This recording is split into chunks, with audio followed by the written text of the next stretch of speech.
Praise to the Savior, Jesus Christ. സർവമാനവും മഹത്വവും അങ്ങേക്ക്.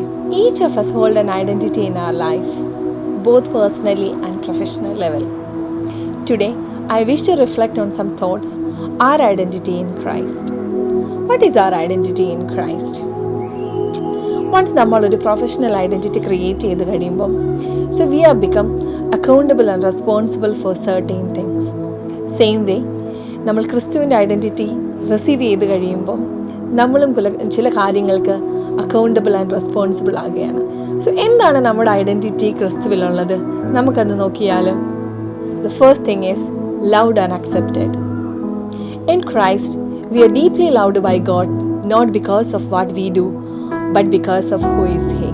Romans chapter 5 verses 8 പറയുന്നു, ക്രിസ്തുവോ നാം പാപികളായിരിക്കുമ്പോൾ തന്നെ നമുക്ക് വേണ്ടി മരിക്കിയാൽ ദൈവം നമുക്ക് നമ്മോടുള്ള സ്നേഹത്തെ പ്രദർശിപ്പിക്കുന്നു. Second one is forgiven and made new. 1 John chapter 1 verses 9. നമ്മുടെ പാപങ്ങളെ ഏറ്റുപറയുന്നുവെങ്കിൽ അവൻ നമ്മോട് പാപങ്ങളെ ക്ഷമിച്ച് സകല അനീതിയും പൊക്കി നമ്മെ ശുദ്ധീകരിപ്പാൻ തക്കവണ്ണം വിശ്വസ്തനും നീതിമാനുമാക്കുന്നു. Through Jesus Christ, our sins are forgiven. The third one is children of God. Romans chapter 8 verses 15.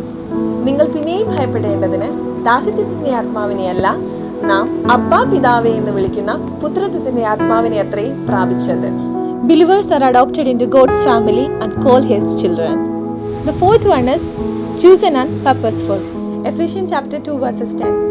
നാം അവന്റെ കൈപ്പണിയായി സൽപ്രവൃത്തിക്കായിട്ട് ക്രിസ്തുവേശുവിൽ സൃഷ്ടിക്കപ്പെട്ടവരാകുന്നു.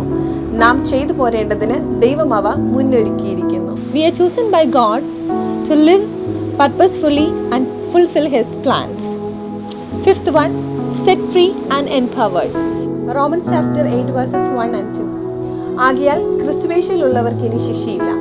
ജീവനുള്ള ആത്മാവിന്റെ നിയമം ക്രിസ്തുവേശുവിൽ നിന്നുകൊണ്ട് നിന്നെ പാപത്തിന്റെയും മരണത്തിന്റെയും നിയമത്തിൽ നിന്ന് സൂക്ഷിച്ചിരിക്കുന്നു. In Christ we are set free from sin. The sixth one is righteous and holy. 2 Corinthians chapter 5 verses 21. പാപമറിയാത്തവനെ നാം അവനിൽ ദൈവത്തിന്റെ നീതിയാകേണ്ടതിന് അവൻ നമുക്ക് വേണ്ടി പാപമാക്കി. So what is our identity in Christ? We are loved and accepted, then forgiven and new, chosen by God for His purpose, children of God, set free and empowered and righteous and holy. ഇതിനോട് ചേർന്ന് നിങ്ങളോടൊരു കാര്യം കൂടെ പറയാൻ ഞാൻ ആഗ്രഹിക്കുന്നു. Once ഒരു professional identity നമ്മൾ ക്രിയേറ്റ് ചെയ്ത് കഴിയുമ്പോൾ നമ്മൾ റെസ്പോൺസിബിൾ ആയിരിക്കുന്നത് പല കാര്യങ്ങൾക്കാണ്. So if you do any mistakes അവർ നമുക്ക് വാർണിംഗ്സ് തരും, അല്ലെങ്കിൽ നമ്മളെ ടെർമിനേറ്റ് ചെയ്യും. പക്ഷേ ആ ഒരു പൊസിഷനിലേക്കുള്ള നമ്മുടെ തിരിച്ചു വരവ് കുറച്ചധികം ബുദ്ധിമുട്ടായിരിക്കും.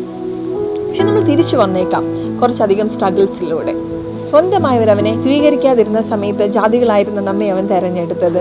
അതുകൊണ്ട് ഒരു പ്രൊഫഷണൽ ID ബാഡ്ജ് നമ്മുടെ കഴുത്തിൽ അണിയുന്നത് പോലെ ക്രിസ്തുവിലുള്ള ഐഡൻറ്റിറ്റിയും നമ്മുടെ മാറോട് ചേർത്ത് വെച്ച് ദൈവരാജ്യത്തിൻ്റെ കെട്ടുപണിക്ക് ഉതകുവാനും നാം കാത്തിരിക്കുന്ന നിത്യതയ്ക്ക് അവകാശികളായി തീരുവാനും സ്വർഗത്തിലെ ദൈവം നമ്മെ സഹായിക്കുമാറാകട്ടെ.